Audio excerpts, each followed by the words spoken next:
Welcome to Joy in Our Town. I'm your host today, Kate McGovern, and today our guest is Dr. Peter Schwartzman. He's with the Environmental Studies at Knox College and the co-founder of Growing Together Incorporated. Welcome to the show, Doctor.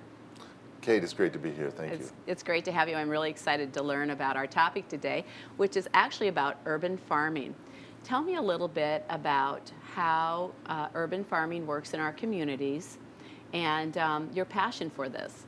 Sure. Well, people are growing food all over the world and have been for a long time. But it's in recent years, it seems to be returning to the cities for a variety of reasons. I mean, people are realizing that there are open lots. People are realizing that the cost of food keeps going up. Some people are concerned about the food, the nutritional quality of the food that they find in the store.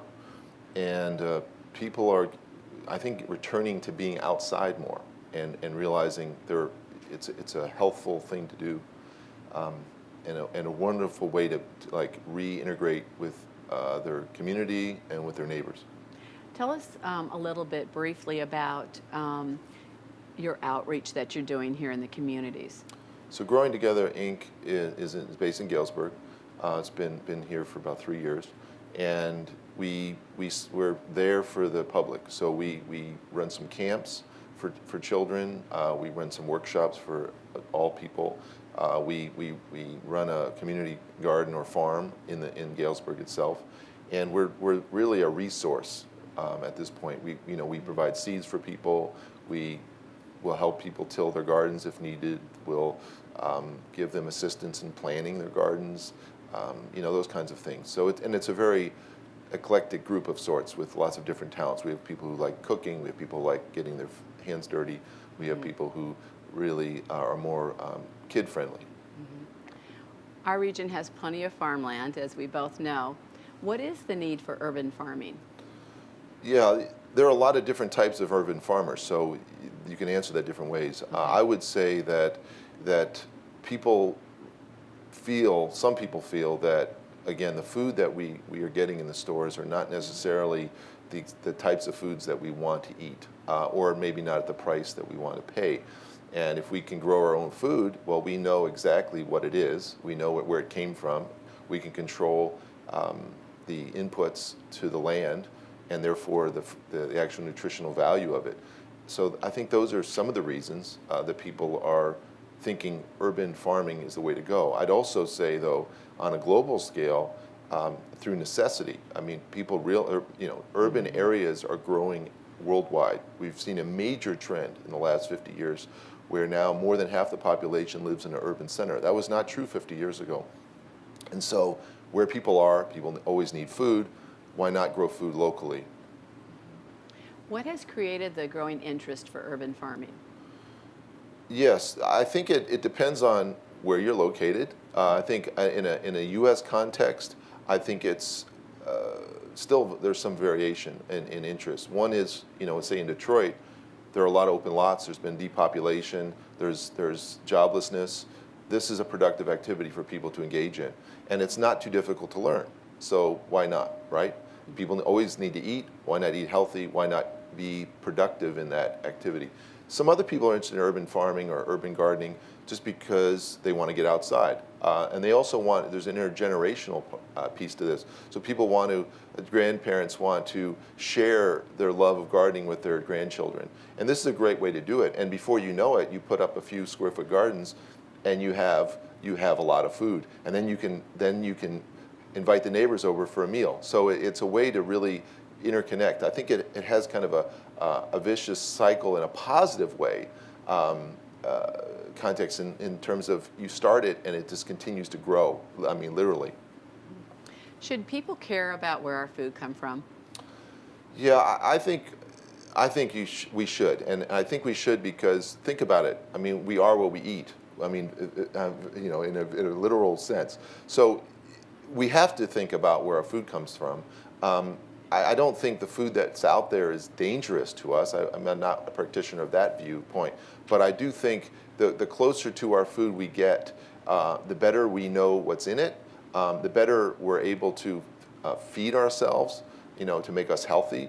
We have a lot of issues with food-related health illnesses in our communities, and one way to protect from having those problems, and one way to deal with those problems is to reinterject good quality food into our diets. And why not do it by growing it? What is a food desert? I've heard about this and I don't understand, so I'm excited to hear about that today. Right, a food desert is essentially a location, a region where people cannot buy affordable, healthy food or healthful food. They're just not capable. I mean, there's a lot of different things. It could be a rural area where a small grocery store that's been serving a community has gone away, and so people have to drive 20 miles to get food. It could be an urban area where now larger grocery stores have moved maybe to a different part of the city, and what's left are liquor stores and gas stations to feed people. And those places generally do not have healthful food, and that leads to consequentially health problems to the communities that live in those areas. Can urban farming hunger-proof our communities? How does that work? Yeah, a better term would be food security. Can it provide food security? And I don't think it's the ultimate solution, but I do think at the present time it's a very important piece to the puzzle.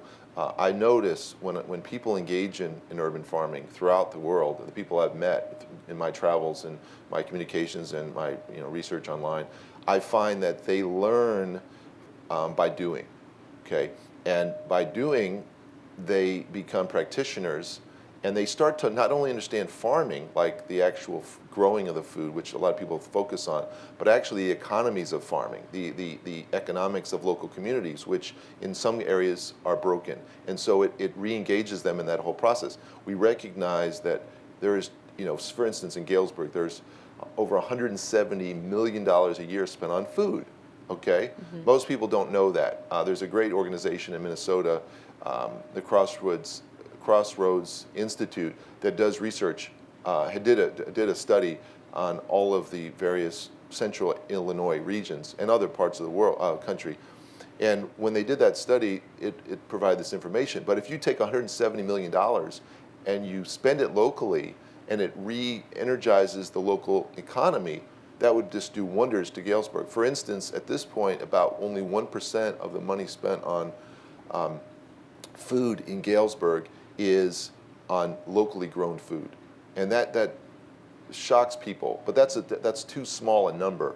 If it was 10%, which is still a very reasonable number to reach, a goal to reach, it would inject an additional about $17 million into our community, which is phenomenal. Quad Cities, there's information on this, out there as well, and it's even a larger number than that. Seeing things grow is really exciting. Give me some examples of what urban farming actually really looks like, Doctor. Yeah, it works at different scales. So, literally, people who put a square-foot garden in their backyard, that's urban farming. They don't think of themselves as farmers, I understand, but they are, okay? If you're producing food, you're a farmer. You might be a small farmer, but you are a farmer. On a slightly larger scale, you have community gardens going on all over the place, and usually that's a way for people to meet together and share seeds, share recipes, share experiences. That's a lovely model. But in fact, it goes even to greater extents. You've got individuals, we have one in Galesburg, who on about a 1 acre lot in the city of Galesburg has, say, something like 50 to 60 chickens that they're producing eggs for the farmer's market. They're producing dozens of eggs each week, and people are consuming those local eggs. It's wonderful. They're also growing crops on their property. There again, and they're sustaining their family on that. What is some of the effects of the farming and benefits that we see today? I think it re-engages people in their lives in a way. I think we've gotten away from the importance of food and diet and health. We've gotten away from that for some reason. Our lives are so busy that we just stuff our faces with whatever we can get, what's ever nearby and maybe convenient. And in reality, when you start growing your own food and tasting fresh food that you've grown or your neighbor's grown, it changes your life. It changes the way you feel about yourself. You literally go out. I have a square-foot garden in my front yard, partly for food. I have other areas to get food, but it's more to make a statement. And I go out there and I pick, a beet, and I go home. I chop it up and put it in my salad. And it just animates me. I mean, it makes me feel more alive. It makes me feel like I am a constructive member of my society. A small thing, actually, but I think it has a lot of other kind of reverberating effects in our lives. That's fantastic. That is exciting when you see the growth and you get to eat it too, that plentiness of that. Where can our viewers go today to get some more resources about urban farming? Well, I mean, the internet is always a great source. You can't believe everything you read, so you have to be careful. But you can literally learn every technique you want that's out there on the internet. A lot of these farmers are making their own videos about how to can, how to grow the tomatoes to 15 feet, different methods. You'll have people competing with each other for which is best. But outside the internet, there's some amazing books that have come out recently. People are literally growing fish. They have what are called, it's aquaponics, and you can grow fish in a closed system and produce quantities. I mean, we're talking about thousands of fish in a fairly decent sized greenhouse, and that's going to change the economy. It really is, and it's going to change people's diets. Fish are important sources of omega-3s for people, especially vegetarians, and this is a way to inject that nutrient into our economy and into our diets. If you had to recap a few things about urban farming today for our viewers, what would you like to leave them with? I think anybody can become an urban farmer overnight, practically. Just start putting some seeds in the ground. And if you don't own land, how about a windowsill? Okay, I mean, it's as simple as that. You can grow food inside your house. If you have any plants in your house, and they may not be food, but they could be food, that's one. Secondly, I'd say that it's going on around you. So you don't have to live in isolation. I think that's one of the beauties of it. When people realize how engaging it can be and how prosperous it can be in both social and economic ways, they start engaging. So they go to the farmer's market. I think that's a good place to go. I think looking online, you meet one person who's in the mix, and there's like a nexus, and they're all interconnected. Because most urban farmers know each other. They're like a family. And so if you meet one person, you become part of the family. And they're the great resources too, because they're going to have all the equipment and seeds and things that you need to start up. Well, Dr. Schwartzman, I want to thank you. I can hear your passion and your excitement for urban farming. It's very exciting. And I want to say to our viewers, we'll be right back for more Joy in Our Town. Thank you very much, Kate. See these hands? They grip the wheel of a Humvee in Afghanistan. These hands? 6 years treating soldiers. 12 years flying choppers. We know you're strong, but sometimes you need a helping hand. You served us. Now let us serve you. The Iowa City VA Healthcare System. Got a new TV, computer, or cell phone? Waste Commission of Scott County will properly recycle your old e-waste, so don't worry about your data and information. Not sure what items are considered e-waste? It's simple. Anything with a screen or circuit board. No appointment necessary. Just stop by our e-waste facility to drop off your items. The best part? It's free for Scott and Rock Island County residents. E-waste recycling. Good for the environment, easy for you. You're watching TBN, part of the Trinity Broadcasting family of networks.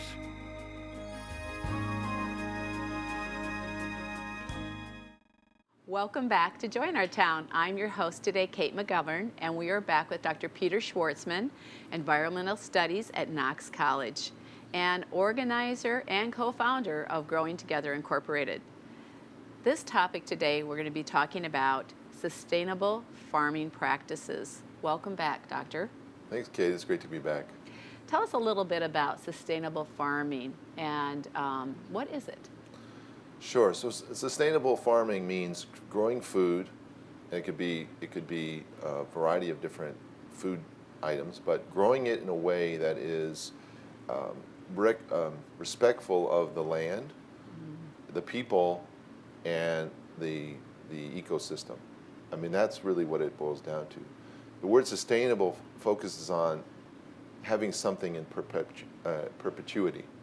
And to do that, in order to do that, we need to kind of reshape the agricultural system so that it meets those three criteria.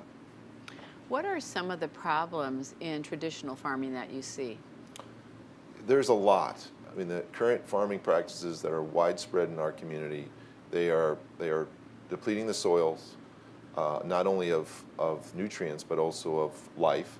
They are depleting the water systems, the aquifers and others, even our lakes and rivers are suffering.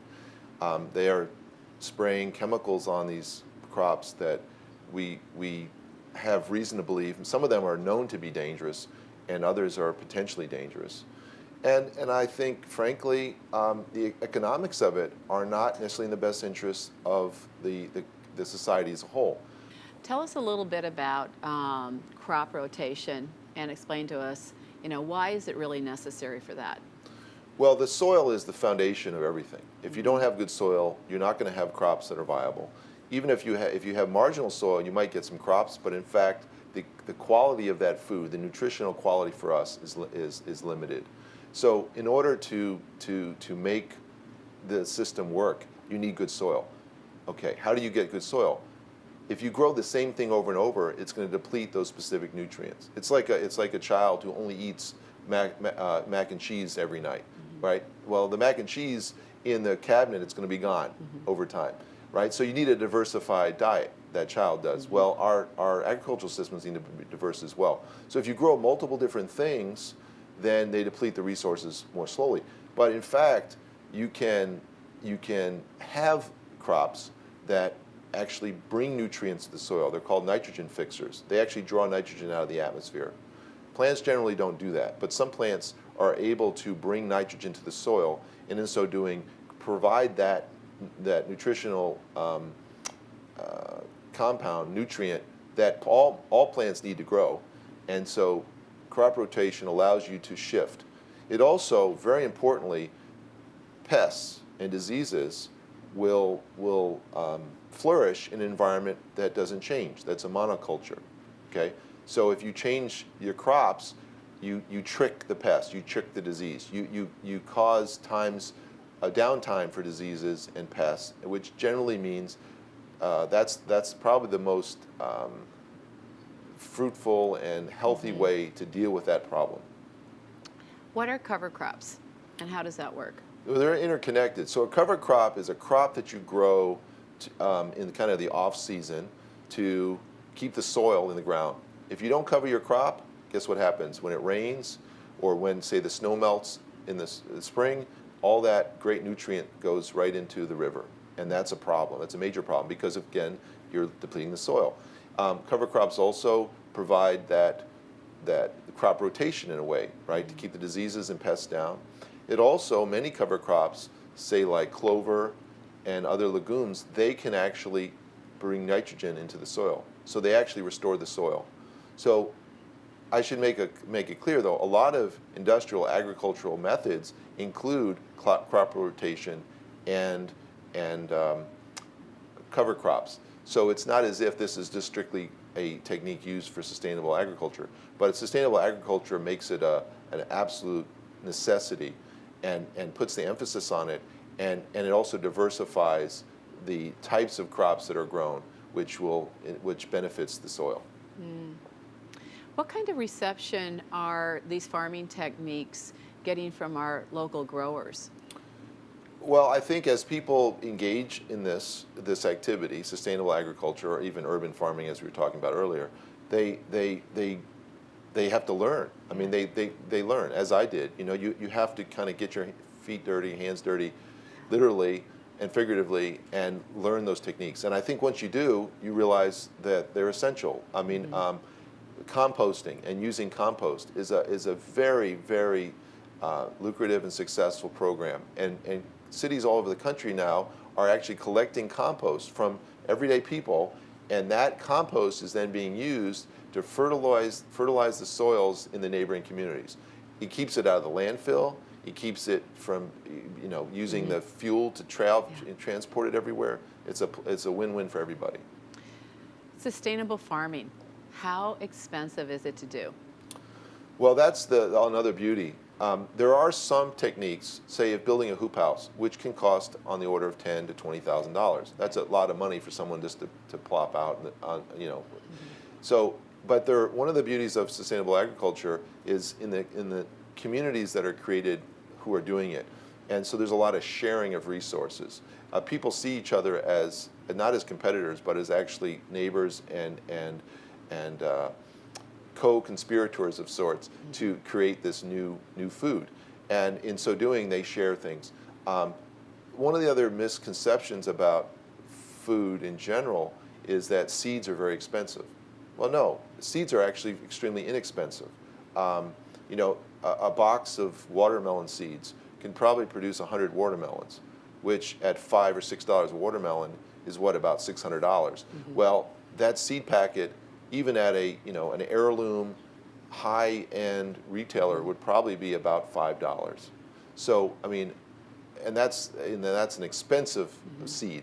So you're talking about producing $600 worth of food for $5. That's an amazing investment. Yeah. So, and seeds are the key, right? Seeds and soil are the key. If you're getting compost that's gotten from local waste, and I want to emphasize one of the aspects of sustainable agriculture that's really important is that people are using what would otherwise be referred to as waste. And I'm not talking about human waste. I mean, in the traditional sense, I'm talking about things that people are not using, or just throwing away casually without thinking about it. And the collection, for instance, a lot of colleges are collecting their food waste and then composting it, or actually using worms to break it down in what's called a vermiculture kind of system. So it's a really, the students love to see the worms, and the output, the final product is a humus that is really useful and beneficial to the soil. Wow. So let's say I want to become a sustainable farmer, and what knowledge and skills do I need to know? Well, I think that's the burden that faces everyone about anything. If you want to start something new, if you want to learn to play the guitar, where do you start? Yeah. And I'm here to say, you know, as a person who did this kind of from ground zero, you really just have to get started. You put some seeds in the soil, water them, take care of them, work your way up. There's a great book on square foot gardens, and it really, you take a 4x4 plot, 4x4 feet, and you just say, that's what I'm going to focus on. And anyone literally can do that probably with about 5 minutes a day, if that, maybe 2 minutes a day. I'm talking about watering it, I'm talking about weeding it, I'm talking about harvesting it, all the above. 2 or 5 minutes a day spending on that 4x4 plot, and you can produce on the order of 50 to 60 pounds of food. That's significant. So I would say that's where you start. But beyond that, as you start, those same techniques you use on that 4x4 plot can be utilized for larger systems. And as you build the scale, you incorporate slightly different techniques. High tunnels, which are large plastic tunnels that people are seeing prop up everywhere. Well, guess what? They might be expensive to launch, but there are some grants that people can get to build one. USDA has some grants, and some private organizations also have grants. That's a way to start. That might be an expensive opening, but if it's getting supported by national or local economies, then it's a payback is fast, and everybody can benefit from that. Doctor, see where our food comes from. How can we tell where our food comes from?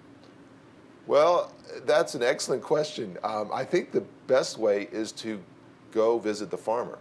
And the best way to go visit the farmer is to go to the farmer's market in your local community and support it.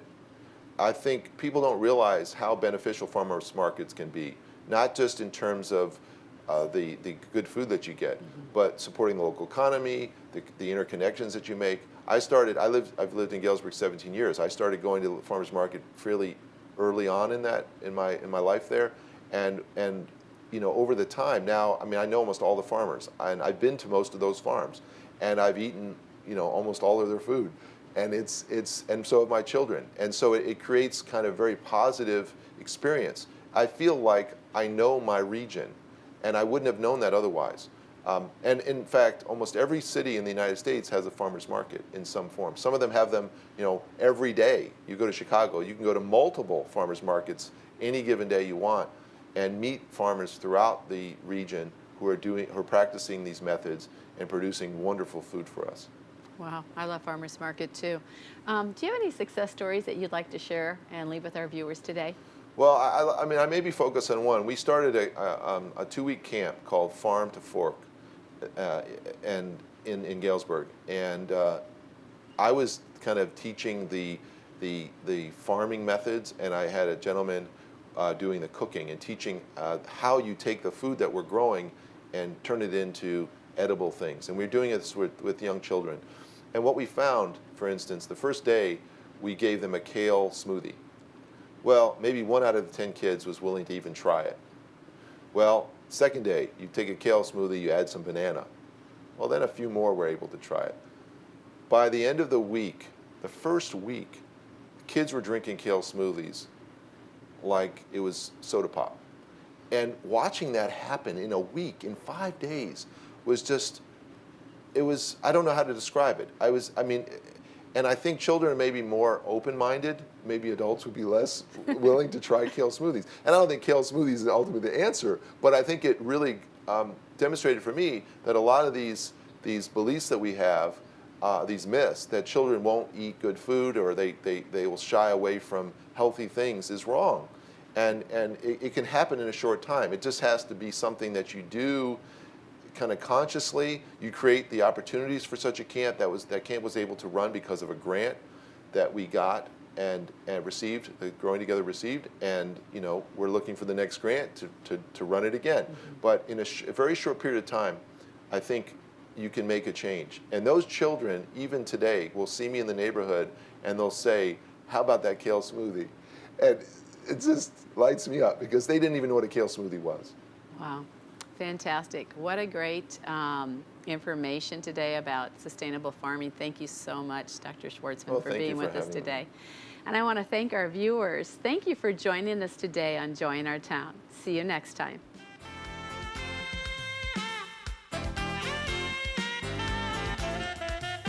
This program has been sponsored by the Trinity Broadcasting Network and made possible by your telethon dollars. Your continual support can keep Join Our Town brought to your home every day. So write Join Our Town, P.O. Box A, Santa Ana, California, 92711.